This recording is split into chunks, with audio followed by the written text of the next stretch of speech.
Welcome to Harness the Shift. I'm Jay, your host. This is a space for embodied healing, nervous system coherence, and spiritual remembrance, guiding you back home to yourself. So get rooted in the light, knowing we're all aligned by design. During this episode, I sit down with Dwayne Morton, who lived for the game, an international basketball player. He thrived in high pressure moments, relying on focus, discipline, and grit to carry him through. Then an injury ended his career, and a shocking diagnosis told him he just had 5 years to live. For 18 years, that shadow shaped his life until 2024 when the truth came out. Surviving trauma, loss, and a near-death encounter changed everything. Today, Dwayne, a mindset strategist, is guiding others to show up fully, face their challenges, and build resilience that lasts off the court.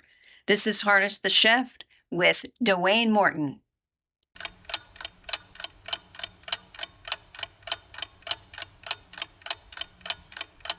How you doing, Dwayne? I'm doing great. So Jay, I like to just start off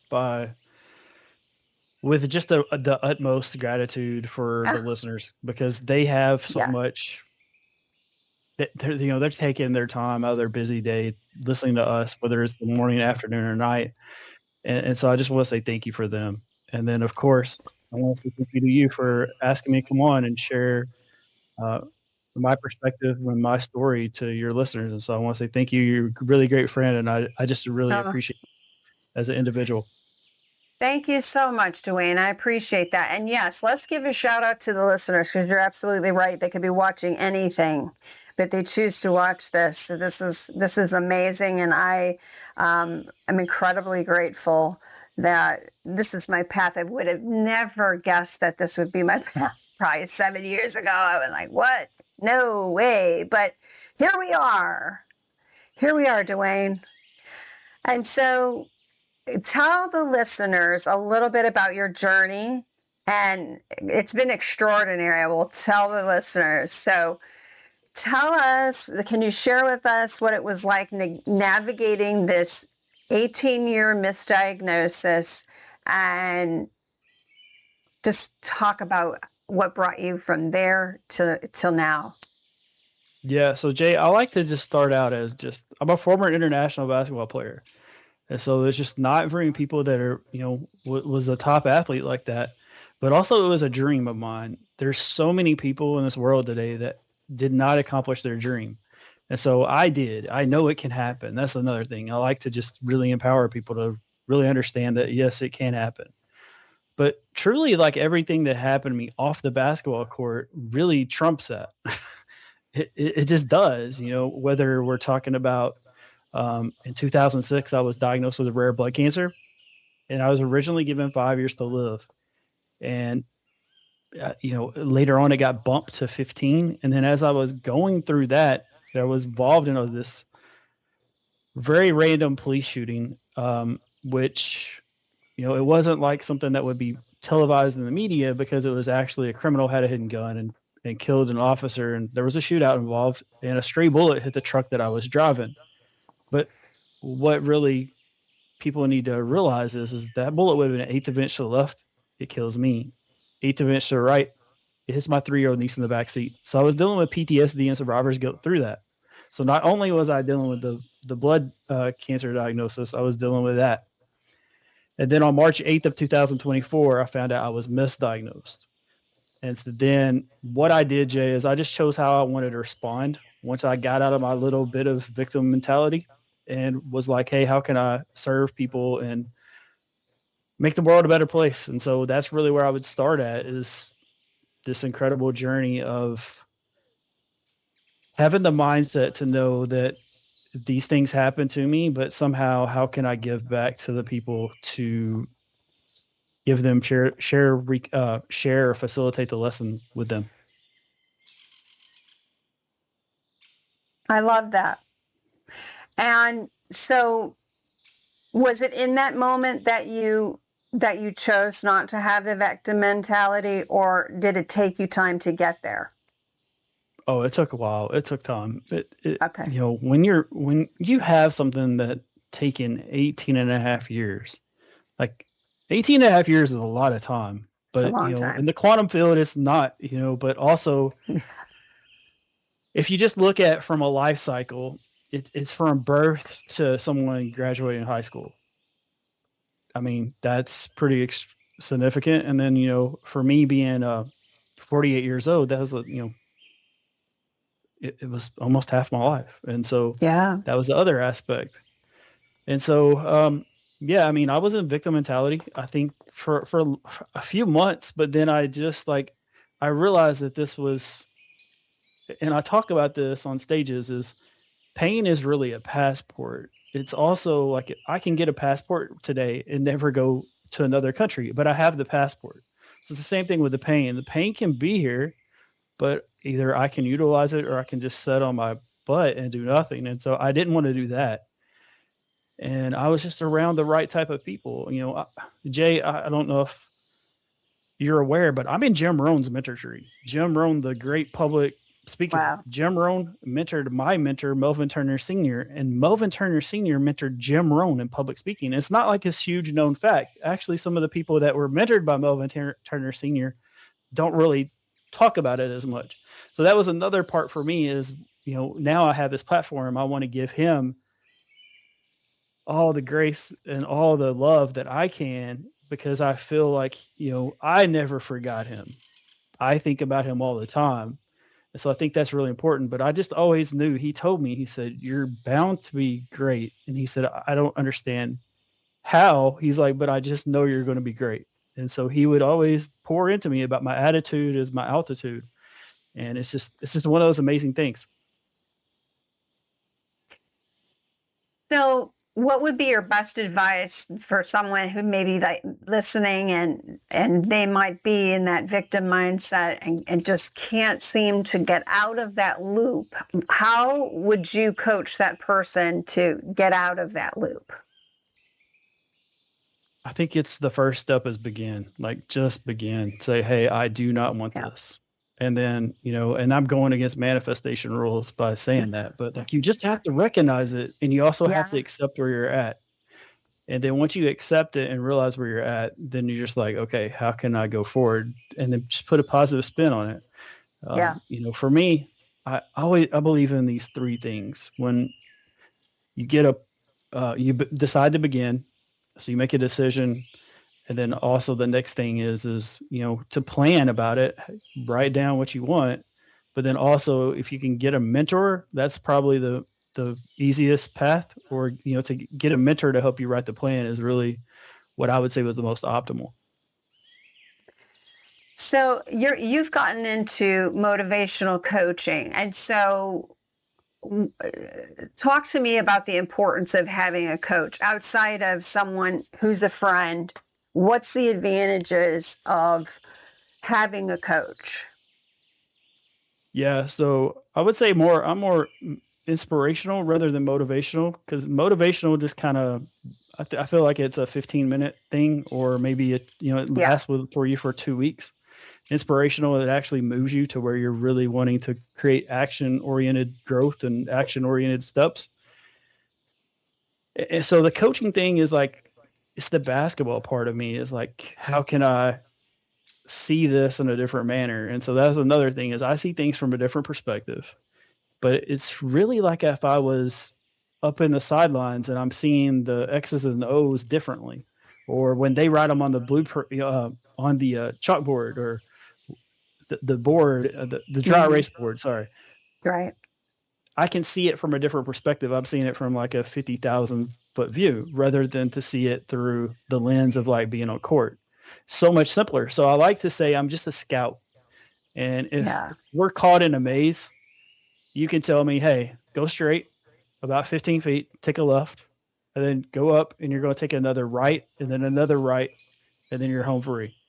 How much better does that sound, rather than I'm stuck in a maze and I don't know what direction to go? So I'm just going to go back and forth until I figure out which is the right way. For me, that's extremely simple. I want to choose that scout or that mentor every time. Absolutely. sometimes my perspective is sometimes we get too close to things that if we just zoom out a little bit, like you were saying, and kind of get the view of the whole playing field, like your perception of what's going on is a little bit more it's different than if you're right here on top of it. You just see things moving differently. It's interesting that you say that because I have a cousin that played football, and he had a similar mindset where he looked at he saw things coming before they came. Like even when he would play ball or he watches a game, like he would see things coming before they would actually happen. And it's an awesome strategy, an awesome gift to have. So, talk to me about, well, what does basketball look like now? Do you still play? Do you mentor athletes? Yeah. So when I first found out I was misdiagnosed, that was what I felt like what I was called to do, was to help these younger athletes, mental performance. I studied sports psychology.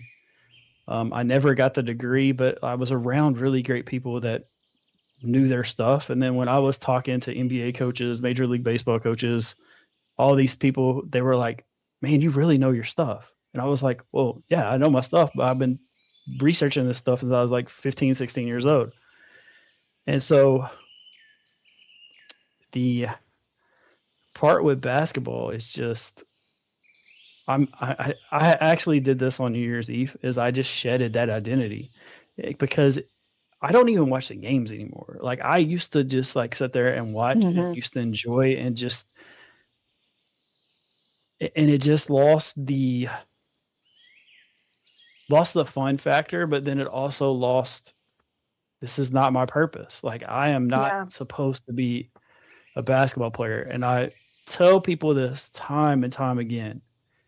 Whenever I was in that basketball player like mode, I got to the table. I really didn't want to get up. I worked really hard to accomplish my dream.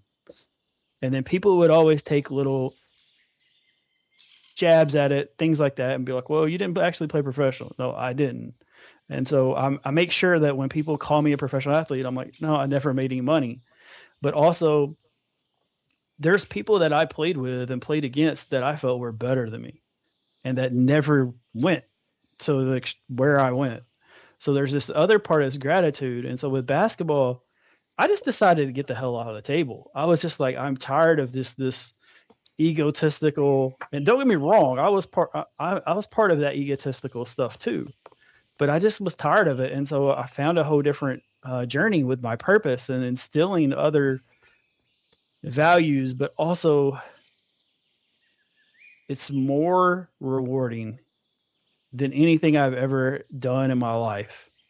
I've hit game-winning shots. I've scored a lot of points in games. What I would say is it's way more rewarding to coach someone, help them get over their mountain, or that it's probably a molehill, but it's truly a mountain to them, and get the front row seat of that. To me, that is the most amazing thing that I could ever do for somebody.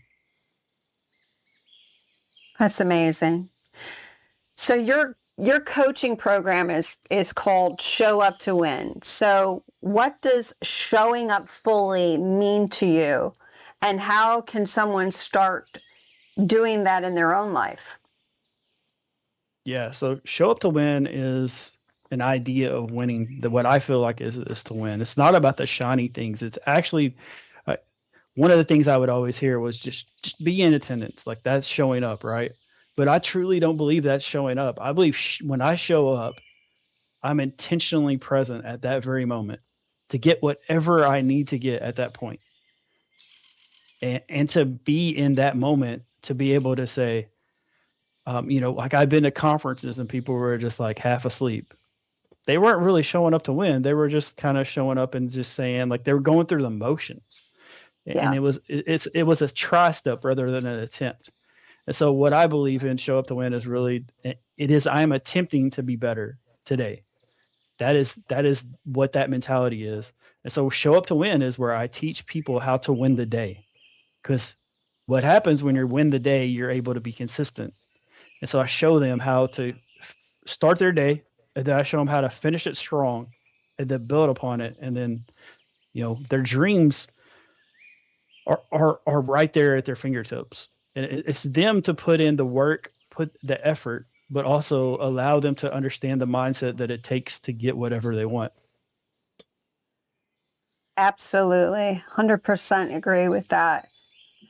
Um, so how can people reach out to you and if they are interested in learning about your coaching program, how do they reach out to you? Yeah, so I have a website. It's built for the community perspective. It's called Show Up to Win. It's with the number 2. And so what they do is they go and they'll join the wait list, because right now it is not open. It's just a wait list right now. And then we're going to, I'm doing group coaching. And I think that's the best way for me to help people, is to do the group coaching. The group coaching is going to build that community and allow people to learn from other people's perspectives. So right now, that's what I'm called to do, is do group coaching. And then, of course, if somebody wants to do personal one-on-one stuff, we can work that out. But really, I don't have this set one-on-one program, because I don't believe one size fits all. And so I think Absolutely. that's the other part with a lot of coaches. They have their stuff out there where you can click and put in the cart, but I don't know how much time I need to have to invest in this person. Same Right. time, I need to make sure that I'm a good fit for this person too. And then also, are they a good fit for my coaching style? So I think that's really important. And so those are the ways to get um, to express interest in the program. Absolutely. Um, No, I like that you say that because it's so true. And as you get on this path of healing and things start to fall away, like the identity of basketball. Like I used to be a football girl, and I walked away from that myself because I'm evolving. You're evolving. Like it's not in the grand scheme of things important to me anymore. It's not move. I personally don't think that it's moving the needle for humanity forward. So that's my perspective, just based on my growth. And so it's interesting that you say that, um, and also as you go along this path and grow, you realize that boundaries are healthy, and we're not for everybody, right? Like, and what works for someone may not work for me, and what works for you may not work for someone else. And if you're going to invest in coaching, like it's an investment for your personal growth, you want to make sure that you are really getting the bang for your buck, right? That you don't want to be like, I can't believe, you want to be pumped up. I'm having a coaching session with Dwayne today. And being, happy about that, and stoked, and like, what are we going to uncover today? How are we going to move the needle today? What light bulb moments are we going to have today? And, it's interesting, on the podcast, interviewing folks, and I obviously can't possibly know everything. So this is why I bring people on. I want to have a conversation. I can learn from you, and I can learn from all of my guests, and also the listeners. The listeners can learn, and they can take that wisdom, those little bits of wisdom, and apply them to their life. And, perhaps inspire someone to get a coach and to really shop around. It's not a bad thing to shop around. You want to make sure that a coach is aligning with you, and that where you are in your journey. There's some coaches, they see potential. They'll like to kind of give you a little nudge, and sometimes that can be triggering for some folks. You may not be ready for that, or sometimes you may need somebody who's more spiritual based, or someone who's more performance based. If it's something that you may have a leadership, if you have a leadership position or something you're trying to cultivate a performance. So yeah, I agree with that. I think that it's something you really need to sit back with anything, research, and sit down and have a one-on-one with someone. You can learn a lot in, an hour conversation where someone is and where they need to go. And so I agree with that. So thank you for bringing that up. So I guess maybe my next question is, so what is Dwayne doing going forward, and what about your coaching, like when are your group coaching sessions, things like that? Yeah, so the group coaching lessons that are free are going to be on Sunday nights. I think I enjoy that. It's a great way to start off the week. And then also it's a great way to prepare for the week. And for me, I took a blueprint that I saw work so successfully for another coach, and she told me, she was like, this is the reason why I do this on Sunday night. This is the reason why I do this on this day and this day. So I have a proven blueprint from a really respectable coach that just said, I believe in you this much. I'm going to hand over the keys and show you what I did. And so she doesn't want me to mention her name, but like, she's a very successful coach, and I appreciate every word, every phone call, every Zoom meeting that we've ever had. And so I think that's the other part, is me to share it, but also to pay that forward. So when I find someone who was like myself that comes into my coaching program, I want to pour into them so they can go out and coach and help out the world. I believe you create better communities. That's how you create a better world. And so you have to pour into people to get to where they build that community. And so the coaching program for me is just a small bit of me, but I know that, like, I've been doing this for a while, and so it was one of the things that I wanted to do, but it's also so rewarding for me. And the other stuff that I do, the books, I feel like I'll be coming more. I've already had one out. My idea of mindset was, let's release the book on the day that was a negative day for me. And so I released my first book on May 16th, 2025. And the reason I did that was 3 years prior, that was the anniversary of the shooting, and I didn't like waking up on May 16th. And so I just knew, hey, how can I take this negative and turn it into positive? And so I became an author that day. So, I mean, that just gives you an idea of my type of mindset, is like, anything that is not for me, how can I reverse it and make it where it's actually in my wheelhouse? Yeah, taking your power back, which is an amazing thing. And you realize that when you are, well, we're 1% this physical meat suit avatar, and the 99% of us left of us is this energetic being, and we have the power to shift anything. And so, sure, we have a bad situation that happens because that's what happens in life. It's a life experience, but we can turn around and make it something positive, and then we take our power back the time that we do that, instead of sitting around and thinking about it and thinking about it and thinking about it and looping. So I think that's amazing.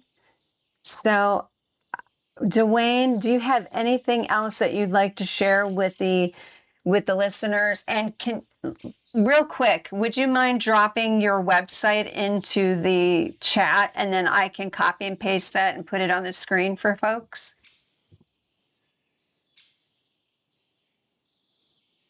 There's one, Perfect.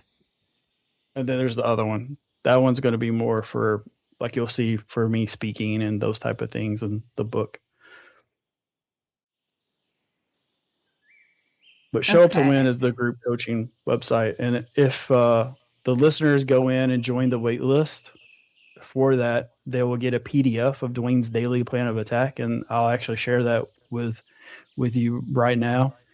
So I believe in 4 things that you can do daily that will make you have a better day, but also if you consistent with it, it'll make you have a better life. So step 1 is just wake up every day with the most amount of gratitude and just be so blown away that you're awake, because guess what? There's so many people that don't. And so that was one of the big things. Even when I was diagnosed, I was just grateful to have that day.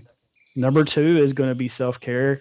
Self-care has changed for me, but it's just prioritizing your practices and habits, and just that could be whether it's reading or it could be journaling, or it could be for me when I was going through my diagnosis, that was actually stretching. I would stretch in bed before I got up. So the number 3 thing is going to be movement. And I celebrated it whether I was going to get a glass of OJ. Just I moved today. And there's so many other people that, again, they don't get to do that. But also, movement's kind of tricky, because if we're thinking about the past, then we're going to have that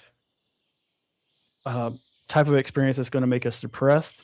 Same thing if we're so focused on the future, we're going to be anxious.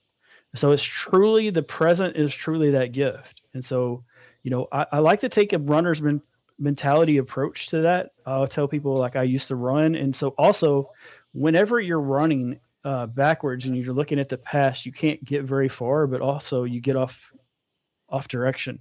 Same thing if I'm sitting there looking at the destination, I get off direction, but more importantly, I don't know where my whereabouts are. And then it also brings up to this 4th point. If I'm so focused, I'm not able to be adaptable. So number 4 is going to be adaptable. So just think about when we're driving a car and we see a pothole. How many people just sit there and hold it straight and just hit the center of the pothole?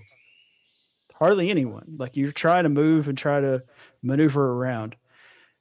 And so I like to call it swerve. And if you swerve a lot, you can actually miss the obstacle. But if you don't, just you swerve a little bit, you're still taking away that most direct impact. And so I believe being adaptable is one of the most important things you can do within a day. Because here's the thing. People are going to get unexpected bills. Things are going to happen. Life happens. People are going to pass away. All these things, like, we know at some point we're going to have to face those. But the other things that are really big that, like, the things that I went through, I wasn't able to, like, pull that information from somewhere. So I just had to be adaptable and be like, okay, this is interesting. This is definitely something that I wasn't expecting. So how do I go through and make the best out of the situation? Thank you for sharing that, Dwayne. And thank you so much for coming on. I really do appreciate it. Yeah, absolutely. I mean, I appreciate you as a friend and appreciate Thank you. your credentials and the things that I'm getting to learn from you. I appreciate it so much. And so, anytime somebody asks me to come on and share my story and my gifts and my talents with their audience, I'm definitely willing to do that. I appreciate that. I learned from you too. And I have to tell you, the coaching group, guys, I've been on it, and it's an amazing thing that you're doing. It really is. And it's going to pay forward for you. I truly believe that. When we give back, and we can get out of thinking about ourselves constantly, right? And we can share things with other people. It's like you have these aha moments, right? I know I've had several of them, even on the one call that we do on Wednesdays now. It's just, there's so much wisdom out there that we can have access to. And there is no competition. Like, your wisdom is special. It's your wisdom, and mine is special, and it's my wisdom, and I can learn from you and you can learn from me. And it's a beautiful thing because it moves us forward as a humanity. And I'm so excited for the future. I really am. And I appreciate your friendship so much, Dwayne. And thank you so much for coming on. You have no idea how much this means to me. Yeah, thanks. I mean, so I understand also the podcasting world, and also understand how I started with zero and I had to get an opportunity. And at the Yeah. same time, I understand that like now my friends call me Mr. Podcast because I did so many in 1 year. Yeah. People were just like, but they were all different qualities. That's what I was going to say. And that's the beautiful thing about podcasting or just Yeah. learning a new skill set is you're able to get better and then you become a master at it. Yeah, the podcasting thing, I dabbled in it. I've dabbled in it for probably a good 2, 3 years. And then just this past year, I'm like, and I'm going to do this and be consistent with it.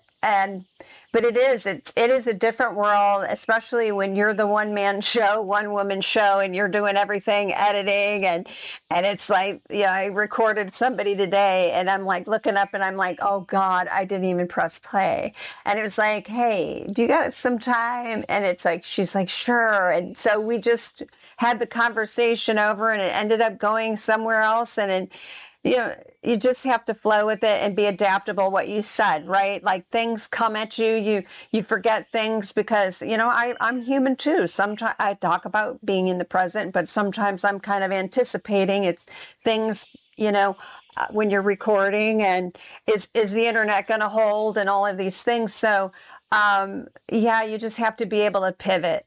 I like to use the word pivot, and I know you get that, but the pivot thing, I think, for me is my military, being in the Air Force, and that whole, marching and you have to, swerve, like you say, to get out of the way, but also pivot and, pivot on a dime and be ready for like unexpected things to happen because it's life, and you just have to not get too upset about it.